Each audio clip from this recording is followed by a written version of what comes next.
Hello everyone! Today we will learn a smart function that will help you simplify complex formulas and also increase the speed of execution. What's the idea? If we have inside the classical formula a calculation repeated multiple times, like in this example, first of all, it is hard to read this formula, and then the speed of execution is affected. In this example, we come with the let function that helps us define a variable and make this calculation just once. This way, the speed of execution is improved. So the idea with this function is like this.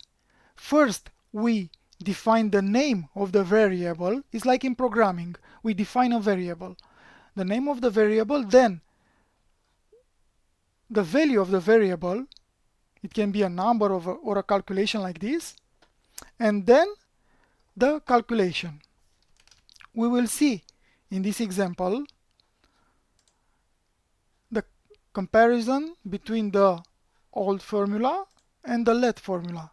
So here is the syntax of the formula, like I have stated before: the name, the value of the variable, and then the calculation.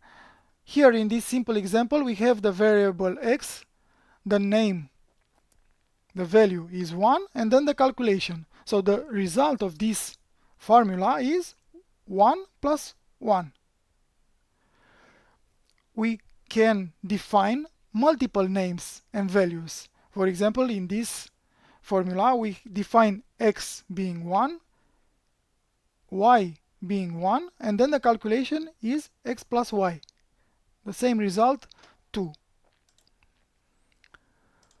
So, in a situation where you have a huge workbook, this function will make a difference in the speed of execution and also in the readability of your formulas.